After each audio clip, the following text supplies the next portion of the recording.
দেশের ৩৫ জেলায় নিপা ভাইরাসের সংক্রমণ শনাক্ত হয়েছে এবং এর বিস্তার ও সংক্রমণের ধরন উদ্বেগজনক হারে পরিবর্তন হচ্ছে বলে হুঁশিয়ারি দিয়েছে আইইডিসিআর।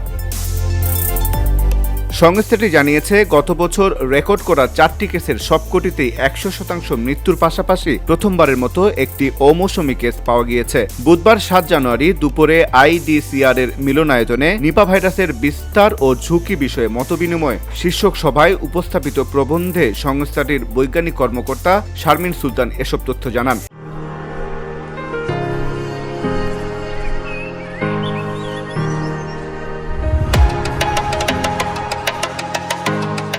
নিপা ভাইরাসের ব্যাপক বিস্তার ঘটছে উল্লেখ করে বলা হয়, দেশের 64 জেলার মধ্যে 35টিতেই নিপা ভাইরাসের উপস্থিতি শনাক্ত হয়েছে। ফরিদপুর, রাজবাড়ী, নওগাঁ ও লালমনিরহাটে সংক্রমণ ও মৃত্যুর হার তুলনামূলকভাবে বেশি। গত বছর শনাক্ত 4 জনই সবাই মারা গেছেন।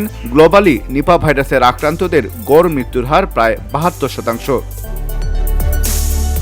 উপস্থাপিত প্রবন্ধে দেখা যায়, 2005 সালে নওগাঁ, ভোলা, রাজবাড়ী ও নীলফামারী এই 4 জেলায় 4 জন রোগী শনাক্ত হন এবং প্রত্যেকেই মৃত্যুবরণ করেন। এদের মধ্যে নওগাঁর 8 বছরের এক শিশুর ঘটনাটি ছিল দেশে প্রথম অমৌসুমী নিপা কেস, যা শীতকাল ছাড়াই আগস্ট মাসে শনাক্ত হয়। ওই শিশুর সংক্রমণের উৎস ছিল বাদুড়ের আধা খাওয়া ফল, যা নিপা ছড়ানোর একটি নতুন ও অ্যালার্মিং হিসেবে চিহ্নিত হয়েছে। প্রবন্ধে বলা হয়, ঐতিহাসিকভাবে খেজুরের কাঁচা রসকে প্রধান উৎস মনে করা হলেও 2005 সালে নওগাঁর কেস প্রমাণ করে বাদুড়ের লালা বা মূত্রে দূষিত যে কোনো আধা খাওয়া ফল সরাসরি খাওয়ার মাধ্যমেও সংক্রমণ ঘটতে পারে এবং সারা বছরই তা সম্ভব। মানুষ থেকে মানুষে সংক্রমণ ঘটে উল্লেখ করে আরো বলা হয়, 28% ক্ষেত্রে নিপা আক্রান্ত ব্যক্তিকে সরাসরি অন্য ব্যক্তিতে সংক্রমণ ছড়ায়, যা স্বাস্থ্যকর্মী ও পরিবারের সদস্যদের জন্য উচ্চ ঝুঁকি তৈরি করে।